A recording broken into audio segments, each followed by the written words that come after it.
हाँ, तो चुलकनी मैथमेटिक्स में हर एक टाइप के स्टूडेंट को स्वागत है। आज का topic solution in series Frobenius method case 2 part 4। तो इसके पिछले वीडियो में पार्ट 1, पार्ट 2, पार्ट 3 ये सब हो चुका है। वो सब डिस्क्रिप्शन बॉक्स में ऑल अलग कर रहे हैं, आप चाहे तो डिस्क्रिप्शन बॉक्स में जाके ऑल अलग कर सकते हैं। तो आज का टॉपिक क्या है देख लेते हैं। चलो, आज का टॉपिक पार्ट 4 है, केस 2। तो क्वेश्चन क्या है देख लेते हैं। देखो, solve the equation x d two y by d x two plus और d y d x plus x y is equal to 0। तो ये इक्वेशन जो है इसको हमें सॉल्व करना है। तो इसको सॉल्व करने के लिए हमें ज़रूरत पड़ रहा है किसका? वो जो लैला मारा आदमी फ्रॉबेनियस, उसका ज़रूरत पड़ेगा हमें यहाँ पर। वो केस 2 का ज़रूरत पड़ेगा। तो देखो, केस 2 क्या है? फ्रॉबेनियस मेथड तो पिछले वीडियो में डिस्कस किया था केस 1 में। जो अगर ये डिफरेंशियल इक्वेशन सिंगुलर पॉइंट पे होता है तो हम इसको नॉर्मली सॉल्व नहीं कर सकते, तो फ्रॉबेनियस का ज़रूरत पड़ता है। फ्रॉबेनियस जो अल्लाह मार के जो मेथड दिया गया था तो उसका ज़रूरत पड़ता है। तो हम आज है उसका केस 2, तो हम इसको सॉल्व करते हैं। तो हम जो मान रहे थे ये इक्वेशन का एक सॉल्यूशन है, सीरीज सॉल्यूशन है, वो मान रहे थे y is equal to c a, क्या मान रहे थे? Summation n is equal to 0 से infinity c n x the पर एन, ये मान रहे थे हम सॉल्यूशन। और यहाँ पर क्या करेंगे, तो यहाँ पर एक थोड़ा सा चेंज करना पड़ेगा। ये सी एन है, वो चेंजेस क्या था? ये था सी एन एक्स डी पर एन प्लस के, ये कर दिया उन्होंने और बोला कि देखो अब हो जाएगा। दो दिक्कत है हमें। देखो, यहाँ पर सी एन का वैल्यू भी निकालना है, C0 C1 C2 इसका वैल्यू भी निकालना है, और ये के वैल्यू भी निकालना है। के यहाँ पर रियल नंबर हो सकता है, कुछ भी हो सकता है यहाँ पर के, ठीक है। 0 हो सकता है, फ्रैक्शन हो सकता है, कुछ भी हो सकता है, इंटीजर भी हो सकता है। तो ये भी निकालना है हमें और ये भी निकालना है। तो ये दोनों निकालने के बाद पहले हम क्या करेंगे, इसका वैल्यू निकालेंगे, उसके बाद सी एन का वैल्यू निकालेंगे और सॉल्व करेंगे, ठीक है। तो सॉल्व करते करते बताते हैं। तो पहले हमें ये चेक कर लेते हैं ये सिंगुलर पॉइंट पे है कि नहीं। हालांकि मैं बता दिया हूँ पहले, ये सिंगुलर पॉइंट पे होगा, जो क्योंकि ये फ्रॉबेनियस मेथड है तो एक सिंगुलर पॉइंट पे ऑब्वियसली होगा। देखो यहाँ पर हियर क्यू एक्स जो है वो क्या है? Analytic, but P x is not analytic. देखो क्यू एक्स क्या है यहाँ पर, ये जो एक्स को डिवाइड करोगे आप तो क्या मिलेगा? 1/x मिलेगा, और ये भी यहाँ पर 1 मिलेगा। तो हम इसको क्यू एक्स बोलते हैं और इसको पी एक्स बोलते हैं। तो ये देखो 0 एक्स इक्वल 0 पे अनडिफाइन हो रहा है। कुछ अगर नहीं बोल रहा है तो आप 0 मान लेना, ठीक है। तो एक्स इक्वल 0 पॉइंट पे ये आलोचना हो रहा है, ये मान लेना। तो देखो यहाँ पर 1/x है, ये अगर 0 पे एनालिटिक नहीं हो रहा है, अनडिफाइन हो रहा है, हम इसको वैल्यू नहीं निकाल पा रहे हैं 0 पे, तो ये अनडिफाइन हो रहा है, तो ये नॉट एनालिटिक। बट ये जो है ये एनालिटिक हो रहा है, 1 आ रहा है, तो हम ये पी एक्स इक्वल टू 1, तो पी एक्स का वैल्यू 0 पे क्या होगा? 1 ही होगा। बट नियम क्या है कि दोनों को एक साथ ही एनालिटिक होना पड़ेगा, तब उसको हम ऑर्डिनरी पॉइंट कह सकते हैं। अदरवाइज हम किसी भी एक अगर अनएनालिटिक हो जाए, मतलब किसी भी एक अगर नॉट एनालिटिक हो जाए, एनालिटिक नहीं होता है, तो हम उसको सिंगुलर पॉइंट कह सकते हैं। चलो, तो हम ये कह देते हैं therefore x equal to 0 is a singular point. तो ये सिंगुलर पॉइंट है। अब ये सिंगुलर पॉइंट रेगुलर है या इरेगुलर है वो भी चेक कर लेते हैं। देखो, ये चेक करने के लिए क्या करना पड़ेगा, जो भी हम लोगों का पॉइंट बोल रहा है, जो भी है पॉइंट बोल रहा है, तो वो एक्स माइनस ओ करेंगे और इंटू पी एक्स करेंगे। तो देखो x माइनस 0 करेगा और पी एक्स, तो x माइनस 0 मतलब x होता है, और हमारा पी एक्स क्या है? 1/x है, और ये इंटू 1 होता है, तो ये एनालिटिक हो रहा है। और x माइनस 0 उससे whole square into q x करेंगे, तो एक्स ये एक्स स्क्वायर होगा, यहाँ पर ये एक्स स्क्वायर होगा, और क्यू एक्स क्या है? हमारा 1 है, तो ये एक्स स्क्वायर होगा। तो ये भी एनालिटिक एक्स इक्वल टू 0 पे एनालिटिक होगा। Therefore it is a regular singular point. तो ये रेगुलर सिंगुलर पॉइंट है, और अगर ये नहीं होता तो हम इसको इरेगुलर सिंगुलर पॉइंट कहते हैं। तो इतना तक हम लोगों को पता चल गया कि ये रेगुलर सिंगुलर पॉइंट है, पॉइंट पे है। तो मतलब ये हमको फ्रॉबेनियस मेथड लगाना पड़ेगा, ठीक है। फ्रॉबेनियस मेथड लगाना पड़ेगा। और केस 2 है वो हमें बाद में पता चलेगा कि ये केस 2 पे है। देखो, ये हमारा जो सॉल्यूशन है, ये हम सॉल्यूशन क्या एज्यूम कर लेते हैं? y is equal to x to पर के, ये into C0 plus C1x plus C2x square dot करते करते जा रहा है, ठीक है। और ये इसका जो सम है ये क्या है होगा? n इज 0 से infinity c n x the पर एन प्लस के होगा, ठीक है। ये एक्स एन हो जाएगा यहाँ पर, और ये के ऐड हो जाएगा एक्स पर एन प्लस के। तो इसको हम क्या करते हैं, वही पिछले वाला नियम जो है, इसको हम एक बार डेरिवेटिव करेंगे, 2 बार डेरिवेटिव करेंगे, और जाके कहाँ रखेंगे? मेन इक्वेशन पे रखेंगे। गिवन जो इक्वेशन है हमारा वो क्या है? ये है, देखो d2y/dx2 के आगे x है, मतलब डबल डेरिवेटिव के आगे x है, और सिंगल डेरिवेटिव के आगे 1 है। तो डबल डेरिवेटिव के आगे साथ क्या करना पड़ेगा? हमको x गुना करना पड़ेगा, और सिंगल डेरिवेटिव के साथ हमें 1 गुना करना पड़ेगा, और y के साथ हमको x गुना करना पड़ेगा, ठीक है। ये देखो, ये है y, तो इसके साथ हम क्या करेंगे? x गुना करेंगे। यहाँ पर x गुना करेंगे क्योंकि इसके साथ x ही गुना था, ठीक से हो नहीं रहा, तो ये x गुना करेंगे। और ये y डैश है, इसके साथ हम 1 गुना करेंगे, सिर्फ सिंपली 1। और इसके साथ जो है तो इसके साथ हम x गुना करेंगे, डबल डैश जो है, और इसके साथ x गुना करके हम लिखेंगे। एक ही बार में देख रहे हो यहाँ पर ये जो है मैं थोड़ा सा ये करके लिख रहा हूँ, यहाँ पर लिखा हूँ x का गुना करके, और इसको भी y डैश किया कि कोई 1 था सिर्फ ये रह गया, और ये x to the power k plus n plus 1, ये दोनों है, ये तीनों कॉमन ले रहा हूँ। n plus k C n x to the power k n plus k minus 1, और यहाँ पर भी n plus k C x to the power n plus 1, और यहाँ पर सी एन लिखना भूल गया मैं, बट अब लिखना, ठीक है। तो यहाँ पर देखो ये कॉमन आ चुका है, आ रहा है, तो यहाँ पर देखो ये n प्लस एक के माइनस 1 रहेगा, और यहाँ पर 1 रहेगा, तो ये क्या हो जाएगा, कट जाएगा, तो यहाँ पर होल स्क्वायर हो जाएगा, और ये रहेगा। अब हम क्या करेंगे, k का वैल्यू निकालने के लिए x to the power x का जो लोएस्ट पावर है उसको हम 0 के साथ इक्वल करेंगे और k का वैल्यू को निकालेंगे। तो अब ये जो equating the coefficient of the lowest power of x का जो लोएस्ट पावर है उसको हम 0 के साथ इक्वल करेंगे, दैट इज़, तो ये क्या होगा, x to the power n plus k minus 1 to 0, ये जो पावर है हमारा ये x to the power k n plus k minus 1, और ये हम 0 के साथ इक्वल करेंगे, as well as n equal to 0 रखेंगे। तो n इक्वल टू 0 रखेंगे तो इसके x का लोएस्ट पावर क्या होगा, एक्स टू डी पावर के माइनस 1 होगा हमारा लोएस्ट पावर। ये जो है इसको 0 के, इसका कोएफिशिएंट को 0 के साथ इक्वल करेंगे, तो यहाँ पर 0 रखते हैं, तो ये देखो क्या हो रहा है, तो यहाँ पर 0 रखेंगे तो c0 हो जाएगा, और यहाँ पर k स्क्वायर हो जाएगा, ठीक है, ये इज इक्वल टू 0 लिखेंगे। तो ये इसको हम जो लिख रहे हैं c0 k square is equal to 0, तो इस इक्वेशन को हम इंडिशियल इक्वेशन बोलते हैं, यहाँ पर इंडिशियल इक्वेशन। तो हेंस द इंडिशियल इक्वेशन हमारा क्या होगा, तो ये c0 k square is equal to 0। अब देखो यहाँ पर c0 जो है वो का 0 नहीं होगा, यहाँ पर dash not is equal to 0 is equal to c square is equal to 0 होगा, क्योंकि फार्मेनियस मेथड जो बोल रहा था कि c0 कभी 0 नहीं होता, तो वो नीचे में रहता है, 0 होता है, अनडिफाइंड हो जाता है। अगर आप फार्मेनियस का फार्मूला पढ़ते हो तो आपको पता चल जाएगा। तो हम इसको डबल रूट बोल सकते हैं, देखो कि k1 k2 बोल सकते हैं, और k1 k2 को हम सेम आ रहा है, तो ये होगा केस 2। तो फार्मेनियस मेथड केस 2 क्या है, डबल रूट आता है तो केस 2 होता है। अगर ये डबल रूट नहीं आता है, कुछ भी वैल्यू आ रहा है और उसका k1 k2 का जो अंतर करके मतलब डिफरेंस लेते हैं तो वो इंटीजर नहीं होता है, तो हम उसको केस 1 कहते हैं। अगर वो डिफरेंस लेके k1 k2 का डिफरेंस लेके एक इंटीजर हो जाता है तो हम उसको केस 3 कहते हैं। तो ये हमारा केस 2 हो गया, और केस 1 पिछले वीडियो में सॉल्व कर चुका हूँ।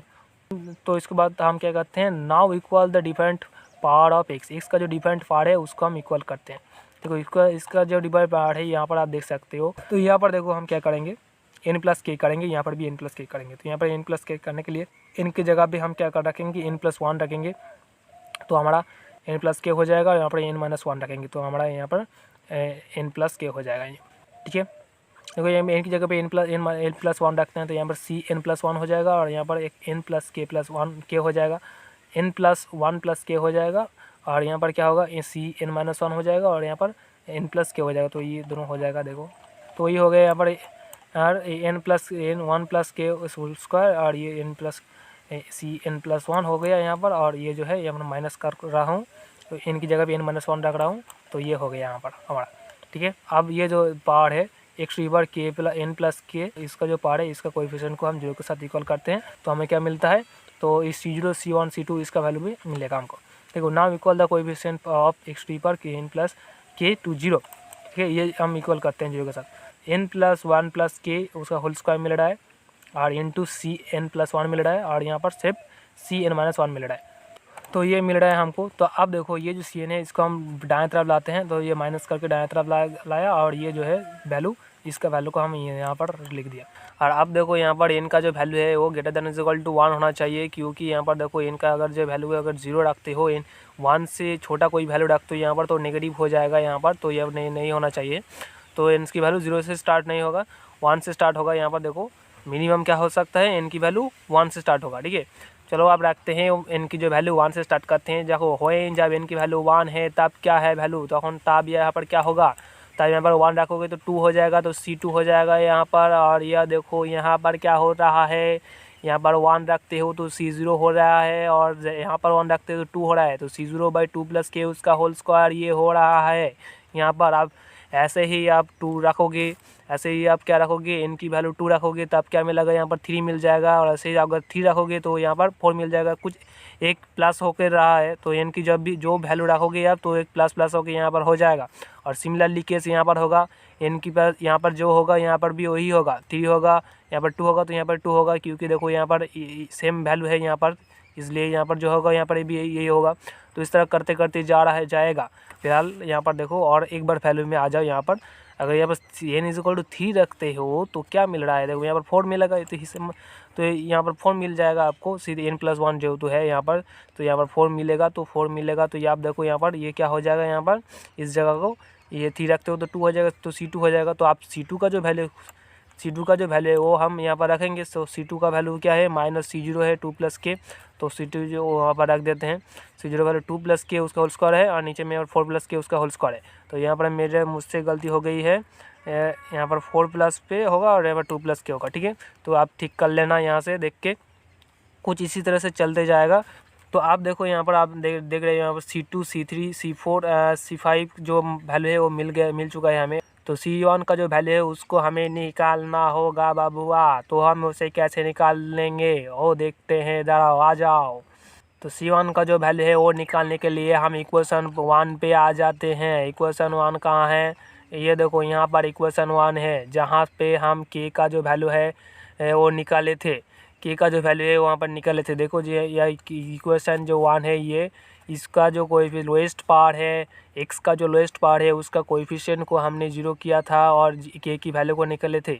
और यहाँ पर आप क्या करेंगे, C1 का वैल्यू निकालने के लिए x का जो लोएस्ट पार है उससे एक घर ऊपर की पावर को 0, पावर की कोएफिशिएंट को 0 के साथ इक्वल करेंगे और C1 की वैल्यू को ढूंढने की कोशिश करेंगे। यहाँ पर x2 पर k-1 की पावर की कोएफिशिएंट को 0 के साथ इक्वल किया था, और यहाँ पर क्या करेंगे, x2 पर k की जो पावर है उसका कोएफिशिएंट को 0 के साथ इक्वल करेंगे। तो finding the coefficient value of C1 का जो वैल्यू है, C1 जो कोएफिशिएंट है हमारा, तो उसका जो वैल्यू है वो हम निकाल रहे हैं यहाँ से फ्रॉम इक्वेशन 1 से। इक्वेशन 1 क्या था हमारा, ये था, हम लिख दिए यहाँ पर। देखो यहाँ पर x2 पर k करने के लिए यहाँ पर क्या ज़रूरत पड़ेगा, n की वैल्यू क्या ज़रूरत पड़ेगा हमें यहाँ पर करने के लिए, तो हमको इनकी वैल्यू 1 ज़रूरत पड़ेगा। तो n की जगह पे हम 1 रखते हैं सारे जगह पे। तो क्या मिल रहा है, देखो यहाँ पर 1 रखते हैं तो क्या मिलेगा, 1 + k उसका होल स्क्वायर, यहाँ पर C1 मिलेगा और यहाँ पर x2 पर k मिल जाएगा।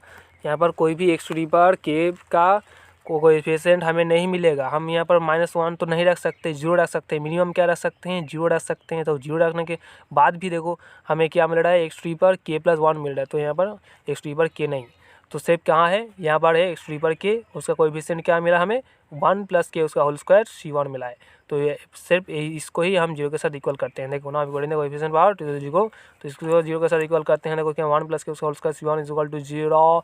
तो यहाँ पर देखो ये पार्ट जो है ये 0 नहीं होगा, क्योंकि यहाँ पर 0 होगा तो क्या होगा, k का जो वैल्यू है वो -1 हो जाएगा। तो हमें k का वैल्यू क्या मिला था, 0 मिल रहा था। और यहाँ पर देखो C1 का वैल्यू, तो ये 0 होगा तो ये 0 होगा, तो C1 का वैल्यू हमें 0 मिल गया। आप देखो C1 का वैल्यू 0 मिल गया तो हम क्या कह सकते हैं, तो आ जाओ यहाँ पर। देखो C1 का जो वैल्यू है वो हमें 0 मिल गया। अब जो C1 का जो वैल्यू है वो 0 मिल गया, तो हम क्या कर सकते हैं, यहाँ पर ये C1 की जगह पे हम 0 रख सकते हैं कि नहीं, 0 रख सकते हैं। तो 0/समथिंग क्या होता है, 0 हो जाता है, जो भी है तो 0 हो जाएगा। तो C3 का जो वैल्यू है वो हमें 0 मिल गया है। आप देखो यहाँ पर ये जो C5 का जो वैल्यू है यहाँ पर C3, तो ये भी यहाँ पर भी हम 0 रख सकते हैं और यहाँ पर भी हम 0 रख सकते हैं। तो यहाँ पर अगर मैं 0 रखता हूँ तो क्या होता है, 0/समथिंग तो मतलब 0 मिल जाता है। तो यहाँ पर आप देख सकते हो कि सारे जो ऑड नंबर है, ऑड नंबर की कोएफिशिएंट है, मतलब यहाँ पर C1, C3, C5 डॉट करते करते जो जाएंगे तो वो सारे 0 हो जाएंगे, ठीक है। So we can say C1 = C3 = C5 = 0, ये हम बोल सकते हैं। Now putting the value into the our assume solution. हम लोग जो एज्यूम कर लिए थे सॉल्यूशन, जो इस इक्वेशन का ये सॉल्यूशन है, कुछ इस तरीके से सॉल्यूशन है, तो उस सॉल्यूशन पे रखेंगे। तो सॉल्यूशन क्या था हमारा, तो ये था हमारा सॉल्यूशन, y = x3 पर k C0 + C1x plus dot dot करते करते जाएगा। और ये जो एक्स्ट्रा था x3 पर k, ये एक्स्ट्रा था। तो आप देखो जो भी वैल्यू है C0, C1, C2 का जो भी वैल्यू है वो वहाँ पर रख देंगे।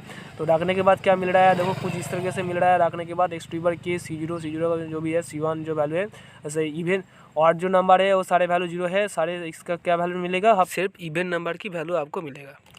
अब देखो यहाँ से देखो सारे जो C0 है वो कॉमन आ रहा है, तो C0 को सब कॉमन ले लेते हैं।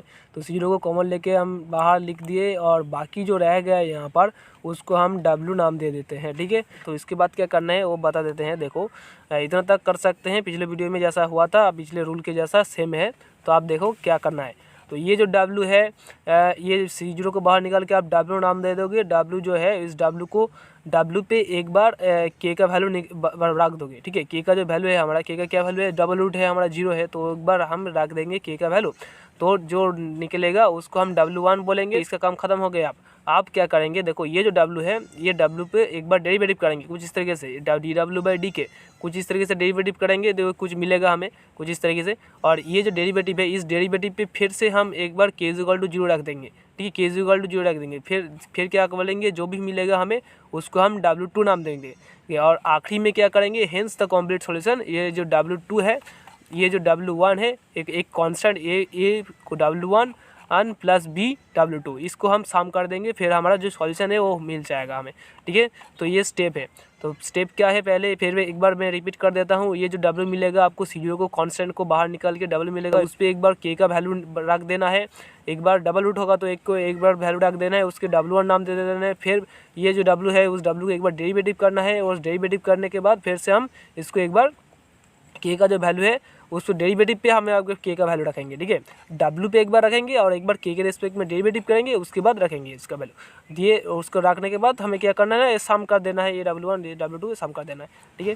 हाँ, तो इस जगह पर देखो, ये जो है W1, ये अब अगर यहाँ पर के का वैल्यू जो है 0 रखोगे तो क्या हो जाएगा, अब लॉग इसको बाहर निकाल के W1 लिख सकते हो सिर्फ ये जगह पे, बस। बाकी सब है जैसा है रह गया। उसके बाद एक नाम दे दिया W2, और उसको complete solution A W1 plus B W2 ये प्लस सम कर देने से ही हमारा सॉल्यूशन हो जाएगा, ठीक है। तो मिलते हैं नेक्स्ट वीडियो पे।